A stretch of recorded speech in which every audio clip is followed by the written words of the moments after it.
Bonjour à vous tous. Merci d'être présents à la dernière célébration pour saluer Jacques.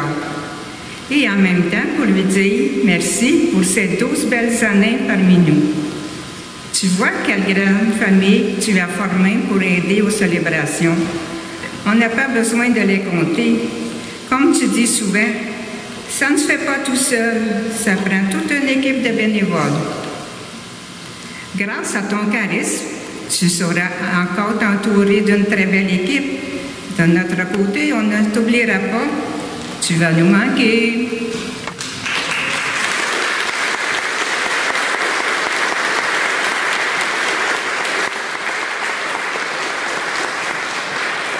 Merci beaucoup. Et au début de cette célébration, on veut se rappeler qu'il y a quelqu'un qui est présent avec nous qui est beaucoup plus important que Jacques. On est rassemblés au nom du Père et du Fils et du Saint-Esprit. Le Seigneur soit avec vous. Bonjour. Bienvenue à cette célébration. Je suis content de vivre cette célébration avec vous, même si vous pouvez savoir que c'est une fin de semaine un peu spéciale pour moi. Depuis mardi soir, déjà, je couche à bel oeil, puis on commençait à me rentrer dans le caboche toutes les nouveautés. Fait que je ne sais plus qu'est-ce qu'il y a dans ma tête au juste. On va essayer de faire une messe catholique quand même, là. Et en fin de semaine, l'Évangile va nous parler d'être riche en vue de Dieu. Et quand je préparais cette célébration, je me dis, je pense qu'on pourrait reconnaître que pendant ces 12 dernières années qu'on a vécu ensemble, on a fait des belles choses, on a fait des erreurs, mais je pense que pendant ces 12 années, on a cherché à s'enrichir ensemble. Et je pense que celui qui nous a le plus enrichis, c'est Dieu. Mais Dieu passe à travers les personnes. Si tu es tout seul dans la vie, tu n'as pas d'amis, tu n'as pas de famille, là, Dieu, c'est par ces gens-là qui passent. Et cet après-midi, pour moi, Dieu passe à travers vous. Je vous invite à vous asseoir.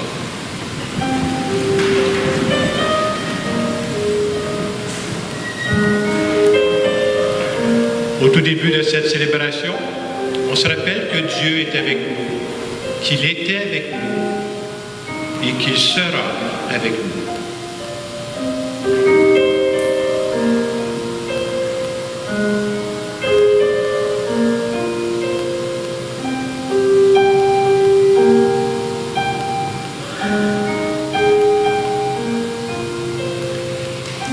Seigneur Jésus, tu nous as dit que notre vie a du sens.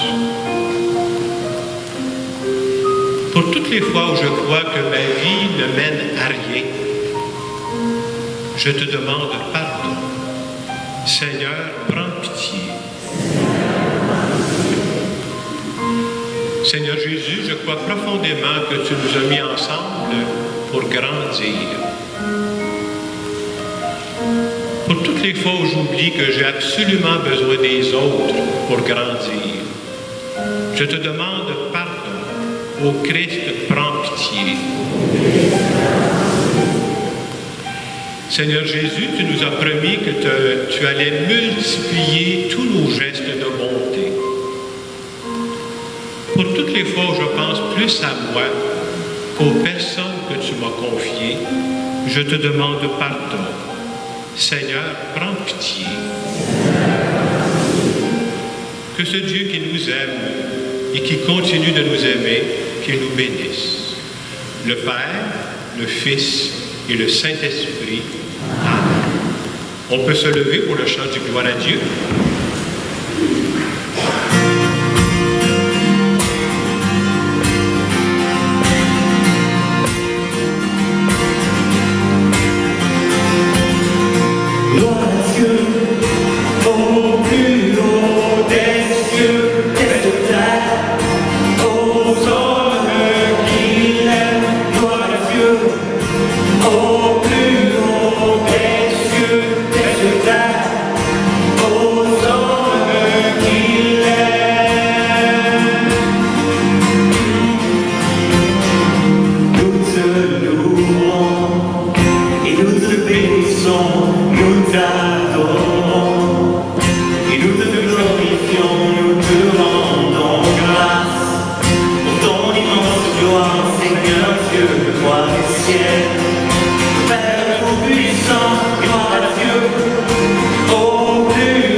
Aux hommes qu'il est.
es le Très-Haut, Jésus le Christ, dans l'unité du Saint-Esprit et dans la gloire de notre Père, gloire à Dieu, au plus haut des cieux et sur terre, aux hommes qui l'aiment, gloire à Dieu, au plus haut des cieux et sur terre, aux hommes qui l'aiment.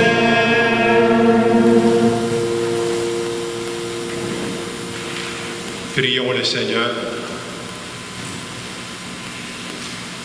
Sois proche, Seigneur, de ceux qui te servent et montre à ceux qui t'implorent ton éternelle bonté. C'est leur fierté d'avoir en toi leur Créateur et leur Guide. Restaure pour eux ta création et l'ayant renouvelée, protège-la. Par Jésus-Christ, ton Fils, notre Seigneur, qui vit et règne avec toi dans l'unité du Saint-Esprit, Dieu pour les siècles des siècles. Amen.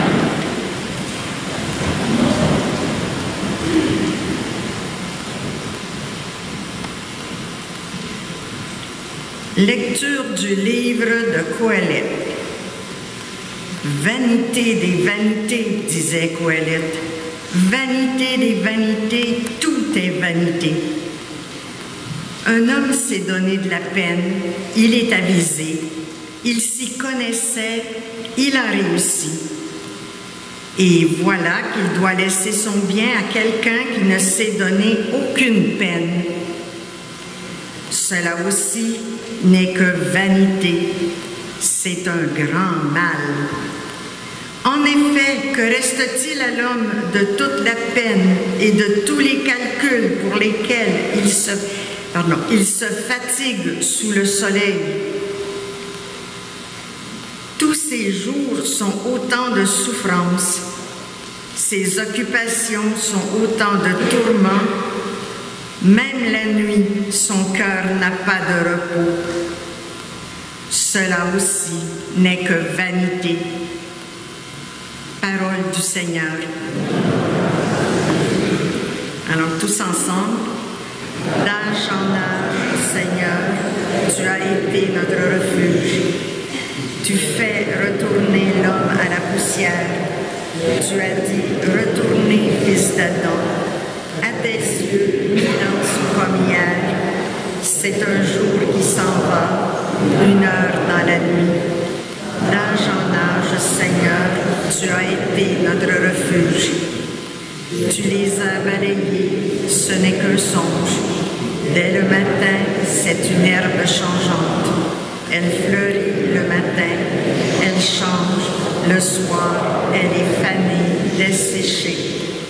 D'âge en âge, Seigneur, tu as été notre refuge. Apprends-nous la vraie mesure de nos jours, que nos cœurs pénètrent la sagesse. Reviens, Seigneur, pourquoi tarder? Ravise-toi par égard pour tes serviteurs.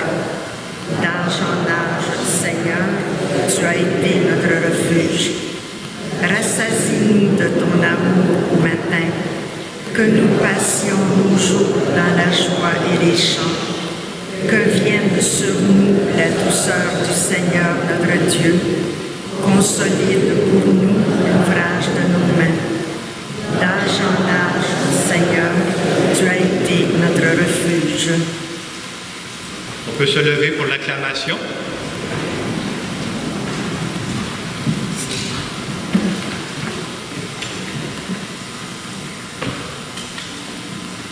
Je suis. Ta parole est éternelle, alléluia, la bonne nouvelle, alléluia. Ta parole est éternelle, alléluia, la bonne nouvelle, alléluia. Heureux les pauvres de cœur, car le royaume des cieux est à eux. Ta parole est éternelle.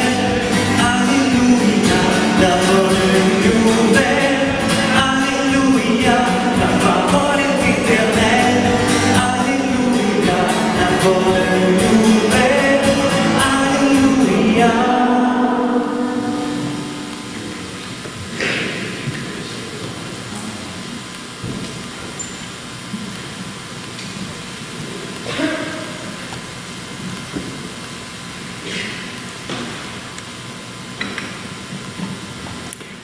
Le Seigneur soit avec vous.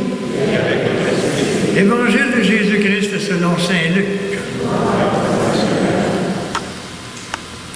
En ce temps-là, du milieu de la foule, quelqu'un demanda à Jésus, « Maître, dis à mon frère de partager avec moi notre héritage. » Jésus lui répondit, « Homme, qui donc m'a établi pour être votre juge ou l'arbitre de vos partages? » Puis, s'adressant à tous, « Gardez-vous bien de toute avidité, car la vie de quelqu'un, même dans l'abondance, ne dépend pas de ce qu'il possède. » Et il leur dit cette parabole. Il y avait un homme riche dont le domaine avait bien rapporté. Il se demandait, « Que vais-je faire? Car je n'ai pas de place pour mettre ma récolte. » Puis il se dit, « Voici ce que je vais faire. Je vais démolir les greniers, j'en construirai de plus grands, et j'y mettrai tout mon blé et tous mes biens. Alors je me dirai à moi-même, te voilà donc avec de nombreux biens à ta disposition pour de nombreuses années. Repose-toi, mange, bois, jouis de l'existence. » Mais Dieu lui dit, « Tu es fou. Cette nuit même, on va te redemander ta vie. Et ce que tu auras accumulé, qui l'aura? » Voilà ce qui arrive à quelqu'un qui amasse pour lui-même au lieu d'être riche en vue de Dieu. Et chers frères et sœurs, acclamons la parole de Dieu.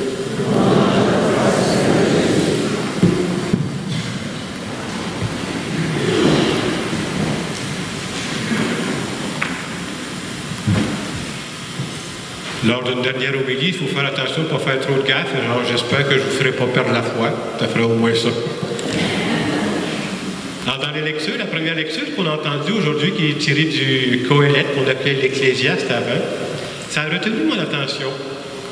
Il dit dans ce texte, « Vanité des vanités, tout est vanité. » Il continue en disant, « Que reste-t-il à l'homme de toute la peine et de tous les calculs dont il se fatigue sous le soleil? » Et quand on l'écoute, on se rend compte qu'il est en train de se poser une question fondamentale.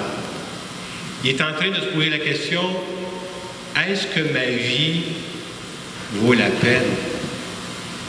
Ou une autre façon, c'est de dire, est-ce que j'ai travaillé comme un fou pour rien? Ça semble ça la question qui se pose. Hein? Et si c'est vrai que les questions que le Coëlette se pose sont des questions qui ne sont pas reposantes, vous remarquerez qu'un jour ou l'autre, on se pose tous ce genre de questions-là. Et pour être capable de répondre à ces questions-là, je pense qu'il ne faut pas rester à la surface parce que ce serait facile de dire n'importe quoi. Pour vraiment répondre à ces questions-là, il faut descendre plus en profondeur. Et quand on descend plus en profondeur, on se rend compte que ce qu'on vit, là, on ne perd pas notre temps. Il y a quelque chose qui a du sens au fond de ça. Alors la question nous dit, que nous reste-t-il? Mais je pense qu'il nous reste quelque chose. Il nous reste entre autres tous les liens qu'on a développés avec les personnes qu'on croise dans notre vie. Il reste tous les liens d'amitié, les liens de fraternité, les liens d'entraide et même les taquineries entre nous. C'est très important. Il nous reste beaucoup de choses aussi. Il nous reste, quand on pense, on recule dans le passé, on peut se rappeler les bouts difficiles qu'on a traversés. Et vous remarquerez, je ne sais pas si vous êtes comme moi, mais dans les bouts plus difficiles, moi je suis capable de reconnaître que si je m'en suis sorti, c'est parce qu'il y avait du monde autour de moi. Ça, c'est fondamental. Hein? On a besoin des autres. Que reste-t-il de notre vie? Que reste-t-il dans nos moments de prière? Moi, je pense que nos moments de prière nous permettent de développer avec les années une certaine sagesse pour faire face à la vie. Qu'est-ce qui reste de tout ce qu'on a vécu? Moi, je pense qu'il reste ce qu'on pourrait appeler la satisfaction d'avoir donné le meilleur de nous-mêmes. Pas d'avoir réussi toujours des grands succès, mais d'avoir donné le meilleur de nous-mêmes. Et ça, c'est important. Puis on ne s'en rend pas compte parce que quand on croise des personnes, que ça peut être des gens de nos familles, de nos amis, des paroissiens, des paroissiennes, on se donne la vie. Là. On est en train de se donner la vie les uns les autres. Si vous n'étiez pas là, ma vie ne sera pas pareille, puis vice-versa, j'espère que c'est ça. Hein? Est-ce qu'il y a quelque chose de plus important que de donner la vie? Il me semble qu'il y a bien plus important que ça. Hein? Et à travers cette lecture du Qoéleth, il veut nous faire réfléchir justement que ce qu'on est en train de vivre, là, ça a du sens. Il faut sortir de juste la surface pour se rendre compte qu'il y a du sens, qu'on ne perd pas notre temps et que Dieu nous accompagne là-dedans. Et dans l'Évangile, en finissant l'Évangile d'aujourd'hui, je trouvais qu'il y avait une belle expression moi, qui m'a fait réfléchir aussi. On nous invite à être riches. Riches en vue de Dieu. Qu'est-ce que ça veut dire d'être riche en vue de Dieu? Et je me suis dit, être riche en vue de Dieu, ça veut dire miser sur les valeurs de l'amour et de l'entraide. Être riche en vue de Dieu, c'est prendre du temps pour s'arrêter comme on le fait aujourd'hui, pour que notre vie spirituelle, là, ben, on ne perd pas de nord. Je sais où est-ce que je m'en vais dans ma vie. Être riche en vue de Dieu, c'est se rappeler, comme je disais tantôt, là, que si on n'existait pas, nous autres, ça changerait la vie de beaucoup de personnes. On oublie ça, là, mais c'est vrai ce que je vous dis là. On est en train de donner la vie, puis il y a des gens qui nous rendent l'appareil. Être riche en vue de Dieu, c'est quand on place l'être humain en premier. Et c'est tellement facile de se faire prendre par 50 organisations, alors que c'est l'être humain qui vient en premier. Et je trouvais que c'est ça que le pape répétait souvent cette semaine. L'être humain, il n'y a pas des meilleurs êtres humains, on est tous des êtres humains, on est tous aimés de Dieu. Et de savoir ça, de savoir que notre vie a du sens, qu'est-ce que ça fait? Ça donne l'élan pour ne pas lâcher. Parce qu'à certains moments, on dirait, bien, peut-être que, je ne sais pas, on va tout arrêter ça. Non, non, il faut continuer la route. Et j'ai pensé, comme c'est ma dernière homélie ici à Saint-Hyacinthe en fin de semaine, de vous donner un petit conseil. On nous parle dans l'Évangile, être riche en vue de Dieu. Je vais vous donner un conseil pour être riche. La meilleure façon d'être riche en vue de Dieu, le premier conseil que je vous donne, il faut s'ouvrir un compte au ciel. Pas en caisse, là, au ciel. Il paraît que c'est le meilleur paradis fiscal. Paradis fiscal. Je me suis forcé quand même.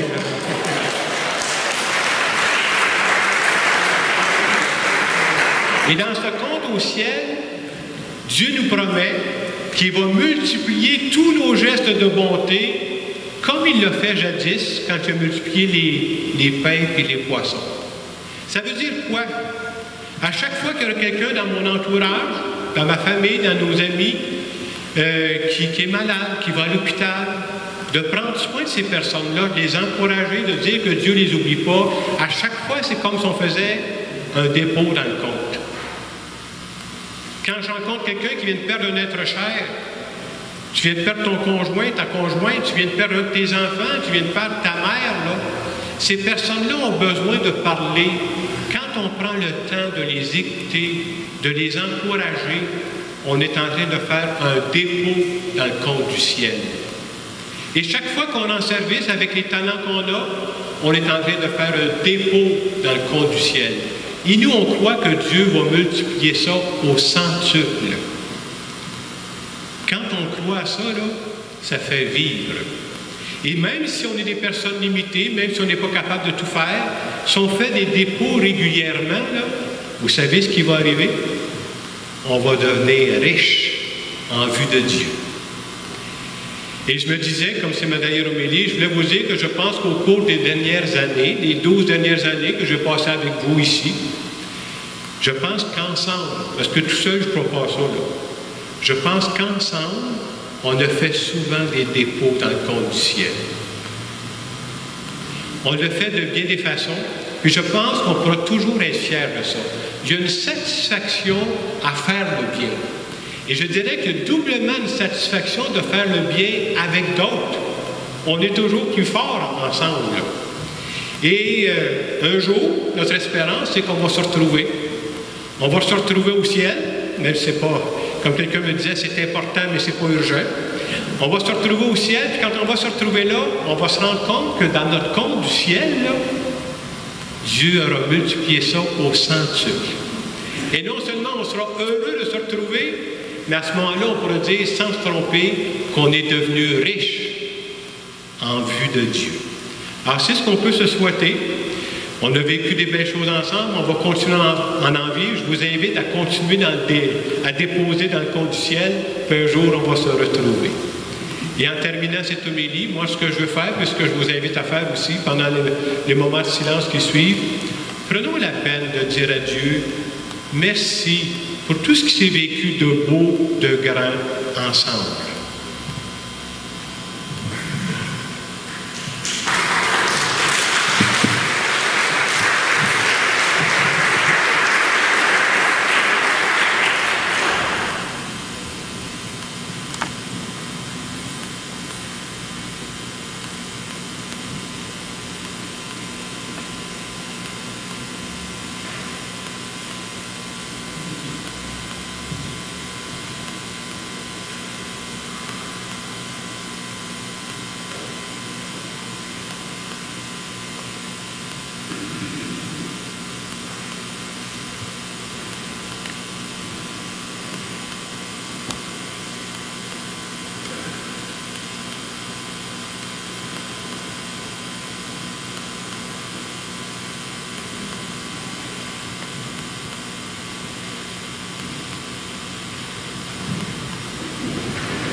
Nous voulons dire que nous croyons que Dieu nous a accompagnés, qu'il a marché avec nous et qu'il va continuer de marcher avec nous. Je crois en Dieu, le Père puissant, Créateur du ciel et de la terre, du Christ, son Fils unique, notre Seigneur, qui a été conçu du Saint-Esprit, est né de la Vierge Marie, a souffert sous Ponce Pilate, a été crucifié, est mort et a été enseveli, est descendu aux enfers, le troisième jour est ressuscité des morts, est monté aux cieux, est assis à la droite de Dieu le Père puissant, d'où il viendra juger les vivants et les morts. Je crois en l'Esprit Saint, à la Sainte Église catholique, à la communion des saints, à la rémission des péchés, à la résurrection de la chair, à la vie éternelle. Amen. Je vous invite à vous asseoir.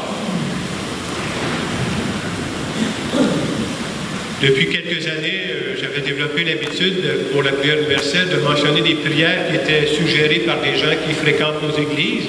Et pour cette dernière messe, j'ai plutôt choisi de faire 3 types de remerciements.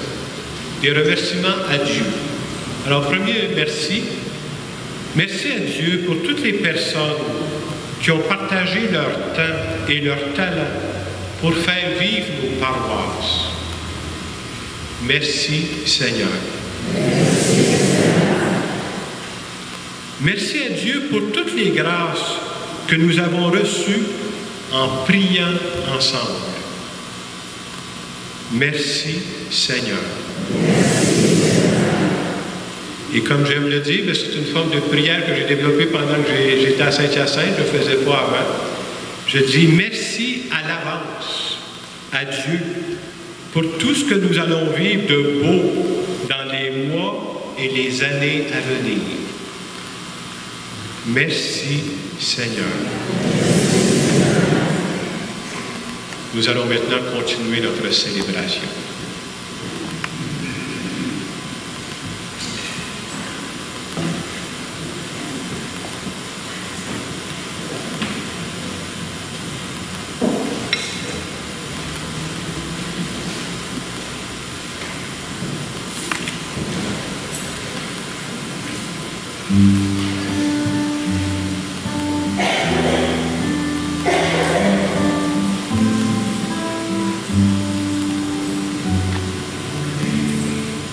Je viens t'offrir, Seigneur,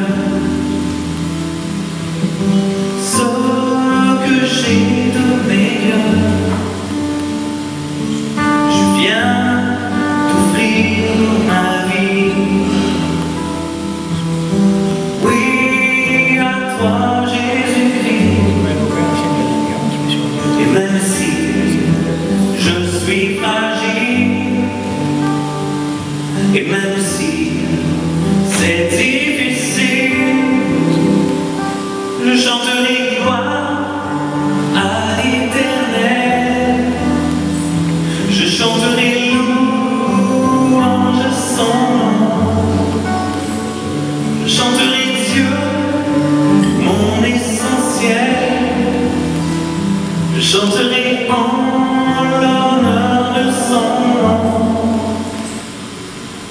viens te dire, Seigneur,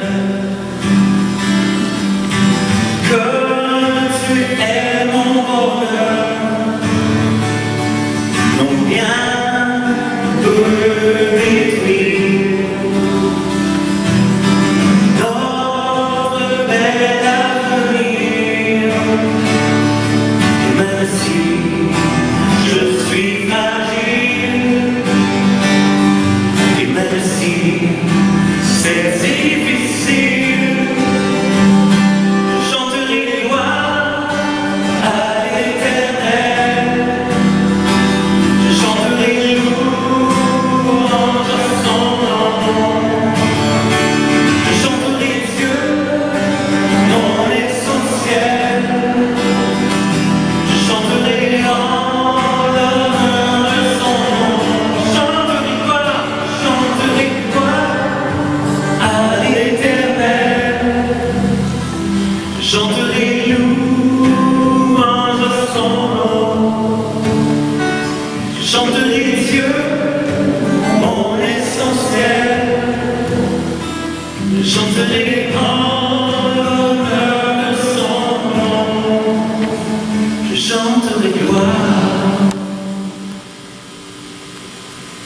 Prions ensemble au moment d'offrir le sacrifice de toute l'Église.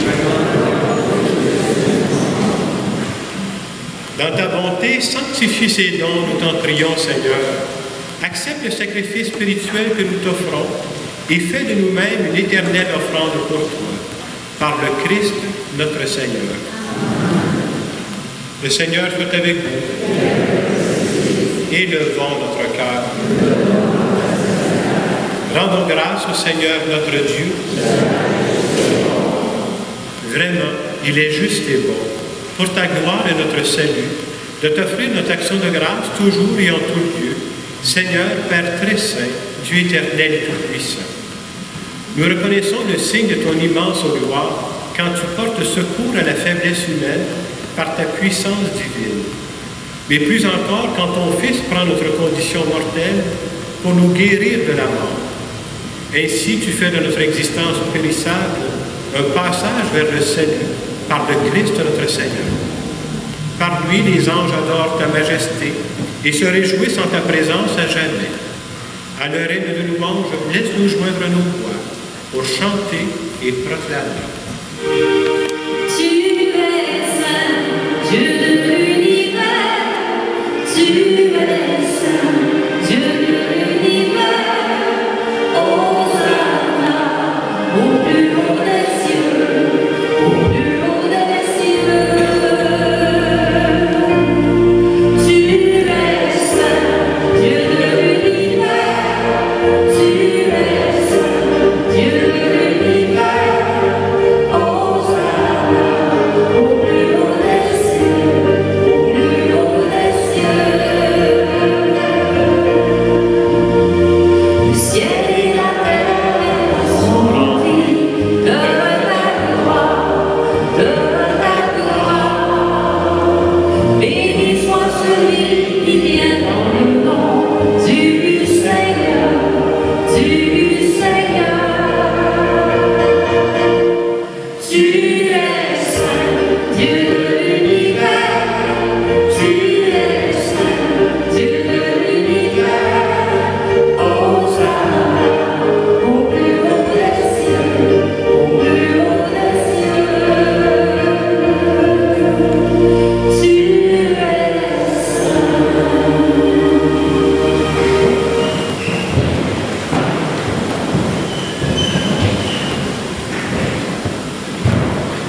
Tu es vraiment saint, Dieu de l'univers.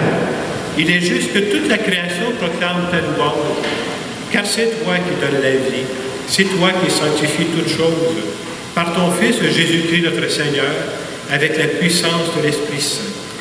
Et tu ne cesses de rassembler ton peuple, afin que du levant au couchant du soleil, une offrande pure soit présentée à ton nom. C'est pourquoi nous voici rassemblés devant toi, Dieu notre Père. Et dans la communion de toute l'Église, nous célébrons le jour où le Christ est ressuscité d'entre les morts.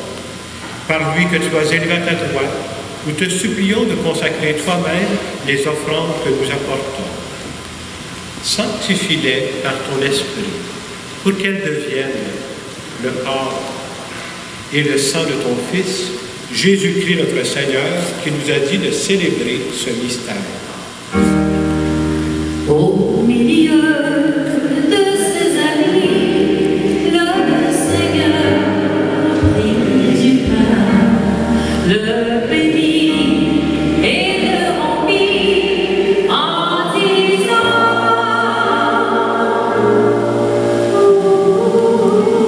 Prenez et mangez-en tous. Ceci est mon corps, livré pour vous.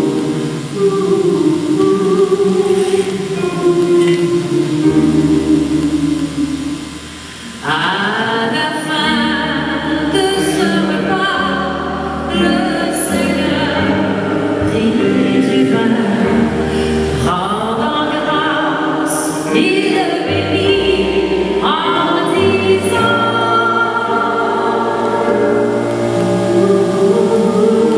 Prenez et buvez-en tous, car ceci est la coupe de mon sang, le sang de l'alliance nouvelle et éternelle, qui sera versé pour vous et pour la multitude en rémission des péchés. Vous ferez cela en mémoire de moi. Proclamons notre foi en Jésus vivant. Il est mort sur une croix librement, et il est ressuscité pour nous rassembler dans la joie de son prochain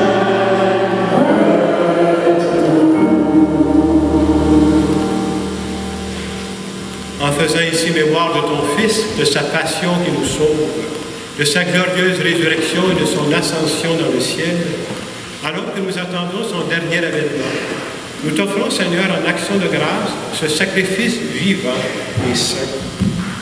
Regarde, nous t'en prions, l'oblation de ton Église, et daigne reconnaître ton Fils qui, selon ta volonté, s'est offert en sacrifice pour nous réconcilier avec toi. Quand nous serons nourris de son corps et de son sang et remplis de l'Esprit Saint, accorde-nous d'être un seul corps et un seul esprit dans le Christ. Que l'Esprit Saint fasse de nous une éternelle offrande à ta gloire, pour que nous obtenions un jour l'héritage promis avec tes élus. En premier lieu, la bienheureuse Vierge Marie, Mère de Dieu, avec Saint Joseph, son époux, les bienheureux apôtres, les glorieux martyrs, Sainte Eugénie, et tous les saints qui ne cessent d'intercéder auprès de toi et nous assurent de ton secours. Et maintenant, nous te supplions, Seigneur, par le sacrifice qui nous réconcilie avec toi, étends au monde entier le salut et la paix. Affermis ton Église en pèlerinage sur la terre, dans la foi et la charité, en union avec ton serviteur, notre pape François, notre évêque Christian, l'ensemble des évêques, les prêtres, les diacres, et tout le peuple que tu as racheté. Écoute en ta bonté les prières de ta famille que tu as voulu rassembler devant toi. Dans ta miséricorde, ramène à toi, Père très aimant, tous tes enfants dispersés. Pour nos frères et sœurs défunts, et pour tous ceux qui ont quitté ce monde et trouvent grâce devant toi, nous te prions. Aujourd'hui, nous prions en particulier aux intentions de Fernande Allard Fredette, de Colette Laflamme Ménard et de Armand Lévesque. En ta bienveillance, accueille-les dans ton royaume, où nous espérons être comblés de ta gloire, tous ensemble et pour l'éternité, par le Christ notre Seigneur, par qui tu donnes au monde toute grâce et tout bien. Par lui, avec lui, à toi, le Père puissant, dans l'unité du Saint-Esprit, tout honneur et toute gloire, au siècle des siècles. Je disais tantôt que reste-t-il de ces années qu'on vit ensemble? On oublie parfois qu'on s'est donné la vie, par nos paroles, par nos actions. Moi, je veux dire merci à Dieu à travers cette prière de notre Père, parce que je vous ai côtoyé, je ne suis plus le même prêtre. Qu'il y a des choses que je ne pourrais plus dire. Je pense que si je commence mon ministère là-bas, on disait que je suis au début de la quarantaine, ils ne croiront plus. Avec vous autres, ça a marché pendant un certain temps. Mais je demandais à Dieu qui m'accompagne.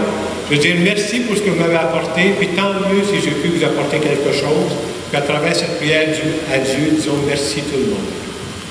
Notre Père, qui es aux cieux, que ton nom soit sanctifié, que ton règne vienne, que ta volonté soit faite sur la terre comme au ciel. Donne-nous aujourd'hui notre pain de ce jour. Pardonne-nous nos offenses, comme nous pardonnons aussi à ceux qui nous ont offensés. Et ne nous laisse pas entrer en tentation, mais délivre-nous du mal. Délivre-nous de tout mal, Seigneur, et donne la paix à notre temps. Soutenus par ta miséricorde, nous serons libérés de tout péché, à l'abri de toute épreuve. Nous qui attendons que se réalise cette bienheureuse espérance, l'avènement de Jésus-Christ, notre Sauveur.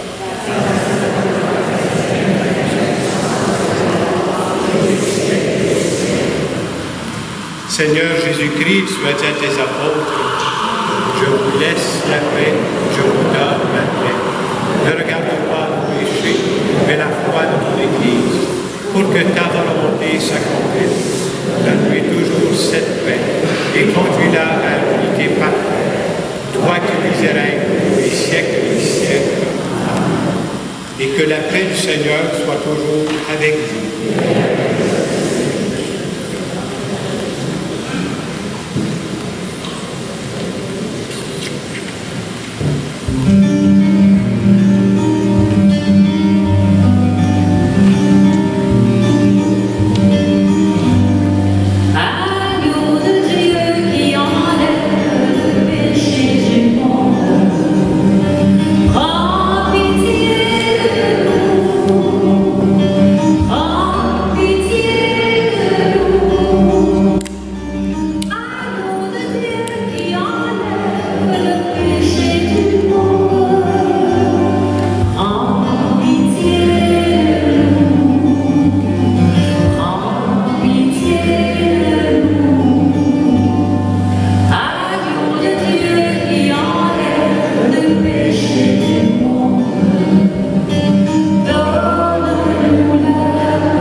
Voici l'agneau de Dieu.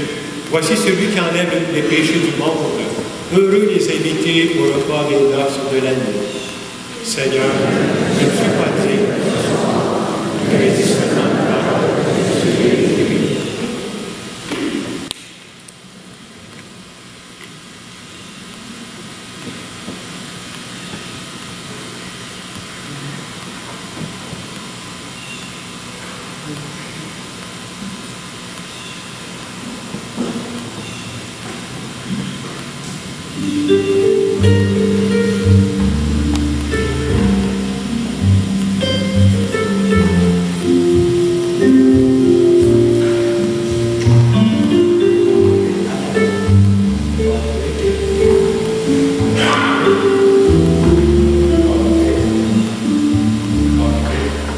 J'ai tout remis entre tes mains, ce qui m'inquiète, ce qui me gêne, ce qui m'angoisse et qui me peine.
J'ai tout remis entre tes mains, que ce soit la mort ou la vie, la santé ou la maladie, le commencement ou la fin, car tout est bien entre tes mains, car tout est bien entre tes mains, car tout est bien entre tes mains, car tout est bien entre tes mains.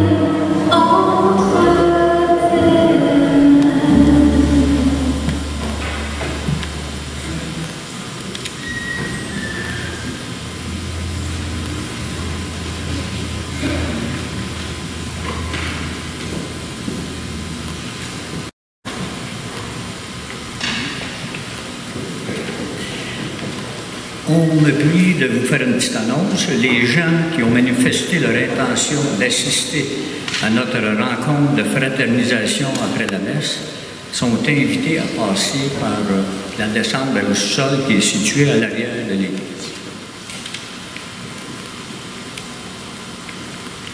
Je vais faire suite au bon mot de Lucille au début de la célébration. En 2010, notre évêque, Monseigneur Lapierre, nommait Jacques curé des 3 paroisses Saint-Joseph, Précieux-Sang et Sainte-Eugénie. Jacques est donc avec nous depuis 12 ans. Pour plusieurs ici présents, avec des cheveux dans les tons de gris, c'est le 6e de votre âge. Si vous pensez comme moi, vous trouvez que ces années sont passées beaucoup trop vite. Depuis 12 ans, Jacques s'est appliqué grandement pour rendre nos célébrations plus intéressantes. Son grand projet d'Église vivante a vu le jour parce que le statu quo n'était pas une option pour lui. Il a eu, depuis 2020, la pandémie qui a bouleversé nos vies et Église vivante a continué son cheminement. Jacques ne s'est pas arrêté à un seul grand projet. Il en a ajouté, entre autres, Alpha, plus récemment Chemin 40 jours, les matinées intergénérationnelles. Jacques, durant ces 12 années, nous a rendu ses homélies inspirées et inspirantes. Comme il l'a fait encore aujourd'hui, j'ai déjà des réservations au guichet pour ouvrir les comptes. Monseigneur Rodambeau, pour les besoins de son Église, lui confie maintenant un nouveau regroupement de paroisses et je suis certain qu'il réussira sa mission. Jacques, au nom de nos paroissiens, Francine, Gaëtan, Claude, José, Bernard Gérard, les Marguilliers actuels, tous les membres de l'Assemblée ici présente, ainsi que ceux et celles qui verront la messe en différé, merci pour ces 12 années.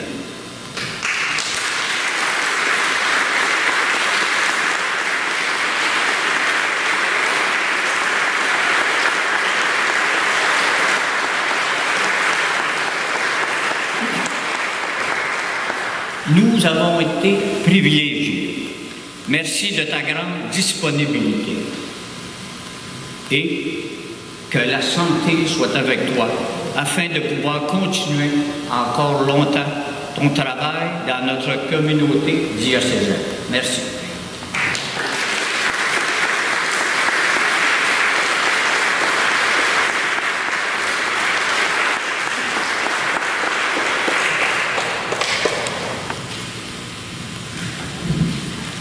Merci pour tous ces bons mots. Comme je le disais tantôt, vous savez, quand un curé part, on nomme les choses comme si tout le curé avait fait. Et je suis très conscient à mon âge qu'un curé tout seul, je ne veux pas dire des faussetés, un curé tout seul, ça ne vaut pas cher. Un curé bien entouré, ça peut faire du chemin, s'il vous plaît. Et ce que j'ai eu la chance ici, c'est d'être entouré. Puis il y en a plusieurs qui sont ici. Entourés de différentes façons. On a vu par le chant, la musique, on a vu par les ordinateurs, la caméra, par des gens qui ont participé, par des marguilliers, par des gens qui sont impliqués de toutes sortes de façons dans des projets. Des fois des projets ponctuels, des projets qui ont traversé le temps. Et c'est ce dont je suis le plus fier, et peut-être que c'est la chose que j'ai le mieux apprise avec vous. Ne pas jamais rien faire seul. Ça, pour moi, c'est une conviction que j'ai là, pour l'avenir, parce qu'il se peut que mes forces diminuent. J'ai lu un livre théorique là-dessus. Là. Mais si jamais ça arrive un jour, si on est plusieurs ensemble, on sera capable de continuer. Alors, merci pour tout ce que vous m'avez apporté. Merci pour tout ce que vous avez investi dans nos communautés. Moi, je ne l'oublierai jamais. Je ne veux pas parler trop parce que je ne veux pas devenir trop émotif. Vous comprenez que c'est une fin de semaine un peu spéciale pour moi. Je ne suis pas fait en béton. J'aimerais bien vous dire le contraire. Mais je n'oublierai jamais ce qu'on a bâti ensemble. Puis j'aimerais qu'on s'applaudisse. Pas pour moi, qu'on s'applaudisse tout le monde ensemble.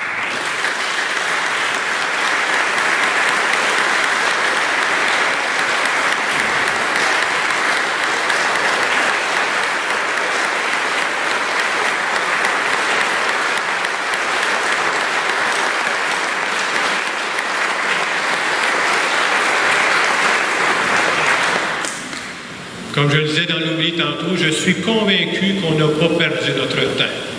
Ce qui a été semé, ce qui a été déposé dans le paradis fiscal, on va être fiers de ça tantôt. Je termine par la prière. Seigneur, entoure d'une constante protection ceux que tu as renouvelés par le don du ciel. Puisque tu ne cesses de les réconforter, rends-les dignes de la rédemption éternelle par le Christ notre Seigneur. Prenons quelques instants pour nous recueillir. Tu nous as rappelé aujourd'hui, Seigneur, que tu multiplies pour nous tous nos petits gestes et que tu fais fructifier le tout. Merci pour ce que nous avons vécu et nous te disons merci d'avance pour tout ce qui va se vivre de beau dans toutes nos communautés et nous te demandons de nous bénir au nom du Père et du Fils et du Saint-Esprit. Alors, je sais qu'il y a un groupe, on se revoit tantôt. Pour tout le monde, allez dans la paix du Christ. Bonne semaine, à la prochaine.